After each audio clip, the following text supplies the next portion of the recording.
입니다. 함께 은혜 받으실 하나님 말씀은 신약성경 마태복음 제18장 1절로 10절의 말씀입니다. 제가 봉독하겠습니다. 그때에 제자들이 예수께 나와 이르되 천국에서는 누가 크니까? 예수께서 한 어린아이를 불러 그들 가운데 세우시고 이르시되 진실로 너희에게 이르노니 너희가 돌이켜 어린아이들과 같이 되지 아니하면 결단코 천국에 들어가지 못하리라. 그러므로 누구든지 이 어린아이와 같이 자기를 낮추는 사람이 천국에서 큰 자니라. 또 누구든지 내 이름으로 이런 어린아이 하나를 영접하면 곧 나를 영접함이니 누구든지 나를 믿는 이 작은 자 중 하나를 실족하게 하면 차라리 연자 맷돌이 그 목에 달려서 깊은 바다에 빠뜨려지는 것이 나으니라.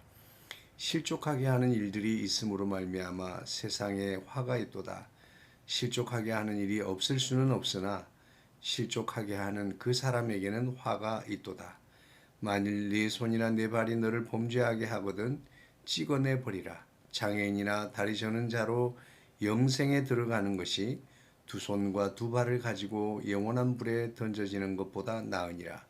만일 네 눈이 너를 범죄하게 하거든 빼어내 버리라. 한 눈으로 영생에 들어가는 것이 두 눈을 가지고 지옥불에 던져지는 것보다 나으니라. 삼가 이 작은 자 중에 하나도 없인 여기지 말라.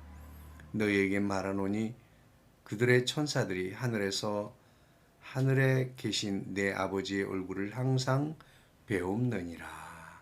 아멘. 네. 오늘은 날씨가 참 좋습니다. 그리고 코로나의 소식도 또 많이 줄어들고 있어서 많이 희망적이기는 합니다. 어쨌든 건강 유의하시고 또 개인 방역 철저하게 하셔서 하여튼 우리가 이 코로나 끝나기까지 믿음 안에서 기도하면서 끝까지 건강한 모습으로 함께 예배하고 또 함께 식사의 교제를 나누고 이룰 수 있게 되기를 바랍니다. 예, 오늘의 이 말씀은 예수님께서 천국에 얼마나 소중한 것인가, 천국을 소유하기 위해서라면 어떤 대가를 지불하더라도 천국을 소유해야 한다라고 하는 말씀에 대해서 여러 가지 비유를 말씀해 주셨습니다. 첫 번째 비유는 어떤 거였어요? 주님은 하나는 뭐라고 말씀했습니까? 천국은 마치 밭에 감추인 보화 같은 것이다. 그래서 어떤 사람이 천국의 밭에 감추인 보화를 발견했다면 일을 하다가 다시 묻어두고 집에 뛰어가서 자신의 전 재산을 팔아서 그 밭을 살 것이다 라고 이렇게 말하고 있어요. 그것은 그 밭의 가치를 알기 때문이에요. 감추인 밭은 아무것도 보이지 않지만 그 밭에 감추인 보화를 아는 사람은 자신의 전 재산을 팔아서라도 그 밭을 사게 된다고 하는 거죠. 그만큼 천국은 그럴 가치가 있는 곳이다. 또 두 번째 비유는 어떤 비유를 주셨어요?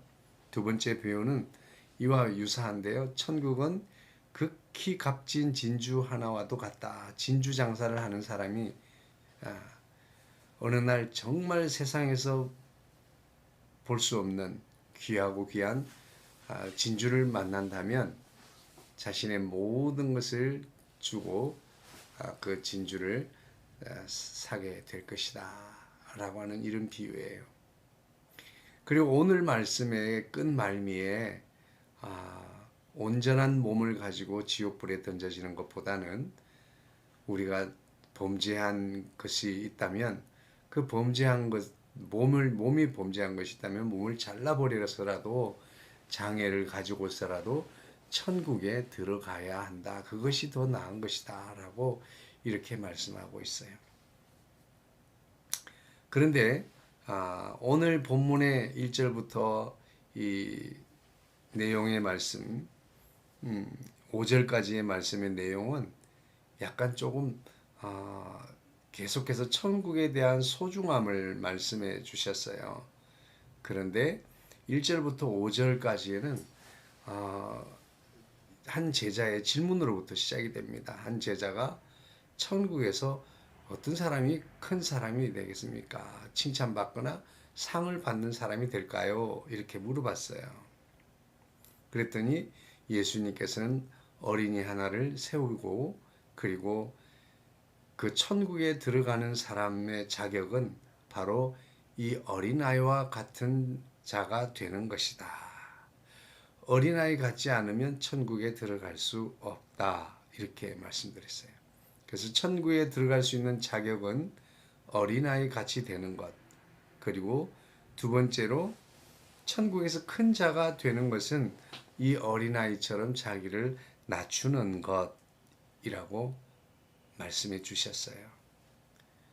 그리고 이런 어린아이 하나를 영접하면 곧 나를 영접하는 것이다 라고 말했습니다.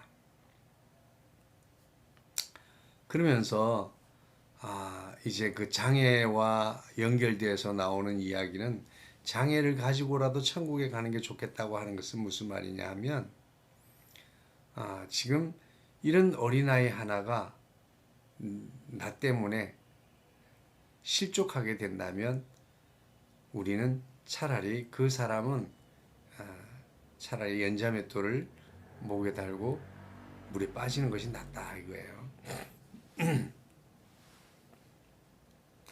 참 화가 있는 일인데 실족하는 일이 없어야 되는데 오늘 우리는 어린아이들에게 어떻게 할 때 우리는 실망감을 주고 낙심하는 마음을 줄까요? 어린아이 같이 된다고 하는 것은 자신의 미숙함을 인정하고 그리고 아직도 아버지와 어머니, 부모에게 의존적인 삶을 사는 거죠. 우리는 하나님 앞에서 어린아이가 되어야 될 줄로 믿습니다. 아빠, 아버지, 아버지 하나님 앞에서 우리는 아버지에게 의존적인 아버지를 의지하는 그 삶을 사는 자가 어린아이와 같이 되는 거예요. 어린아이는 미숙하고 부족합니다. 늘 실수하죠. 늘 그러면서도 언제든지 아버지에게, 어머니에게 의존적인 보호를 받으며 사는 겁니다. 어린아이가 같이 된다는 것은 바로 그런 거죠. 그리고 천국에서 큰 자가 된다는 하나님이 기뻐하시고 하나님께서 상 주실 만한 그런 사람은 바로 어린아이와 같이 자신을 낮추는 자다라고 말하고 있습니다. 오늘 우리에게는 천국이 얼마만큼 소중한가, 천국을 들어가는 것, 그리고 천국에서 하나님이 기뻐하시는 자가 되는 것, 모든 사람이 천국에 들어가면 다 그렇겠죠. 근데 우리가 이 천국에 대한 소망을 예수님은 이렇게 구구절절히 천국이 이렇게 중요한 것이다, 소중한 것이다 라고 말씀해 주지만 사실 우리는 늘 우리 앞에 놓여 있는 이 실상의 현재의 현실의 삶에 우리가 매몰되어 살아갈 때가 너무나 많습니다. 우리의 소망은 이 땅이 아니라 천국에 있습니다. 천국을 위해서라면 내가 여러 가지 모든 것들을 쏟아 부어서라도 천국을 소유해야 합니다. 혹 내가 한쪽 팔을 잃는다 할지라도 천국을 소유해야 합니다. 내가 어떤 상처를 입고 장애를 입는다 할지라도 우리는 천국을 소유하는 것이 더 중요한 일입니다. 우리가 매일매일 살아가다 보면 천국이라고 하는 것들을 아주 우리가 생각하는 천국, 파라다이스, 정말 완벽하고 환상적인 것을 많이 기대합니다. 천국은 이런 어린아이와 같은 자가 살아가는 곳입니다. 아버지의 보호 속에서 아무 근심 걱정 없이 아이들은 생활에 걱정하지 않습니다. 내일에 대한 염려가 없습니다. 그런데 스스로의 삶을 내가 책임질 수 있고 나도 세상의 물정을 알고 나도 이제 어른이 되었고 라고 생각을 할 때부터 그때부터 근심과 염려, 미래에 대한 두려움이 찾아오게 되는 것입니다. 행여 지금도 살아가면서 불투명한 내일의 미래 때문에 늘 어둠 속을 걷고 있는 것 같습니까? 짙은 안개 속을 걷는 그런 기분을 느끼지는 않습니까? 오늘 우리는 어린아이와 같이 오직 천국을 소유하는 일에 집중할 수 있으면 좋겠습니다. 우리는 예수 그리스도로 말미암아 천국을 들어갈 수 있게 되었습니다. 그러므로 이제 우리는 천국집 아버지인 하나님을 아버지로 하는 어린아이와 같은 삶을 살아갈 수 있게 되기를 바랍니다. 이런 어린아이와 같이 근심과 염려 그리고 너무 과한 욕심 이런 것을 가지지 않습니다. 어린아이들이 부리는 욕심은 너무나 하찮습니다.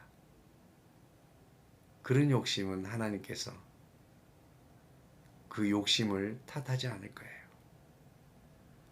그러나 어른들의 욕심은 악합니다. 과합니다. 오늘 저와 여러분 하나님 앞에서 하나님의 아들, 딸로서 어린아이가 되어보시기를 바랍니다. 내 모든 것들은 아빠의 책임이요. 내 모든 앞날의 책임도 아빠의 책임. 네. 모든 것을 주님께 맡기고 하루하루를 천국의 삶을 살아갈 수 있으면 좋겠습니다. 내가 천국을 과연 발견했습니까? 그 천국에 대한 소중함을 느끼고 있습니까? 살아가다가 천국이 뭐예요? 잊어버리고 살고 있지 않습니까? 천국의 소중함을 회복하고 그 천국을 우리에게 주시기 위하여 이 땅에 오셔서 십자가에 몸버리시기까지 우리를 사랑하신 그 헌신이 있었다는 사실을 기억하시고 천국의 소중함을 회복하고 그 천국의 삶을 어린아이와 같이 살아갈 수 있게 되기를 주의 이름으로 축복합니다.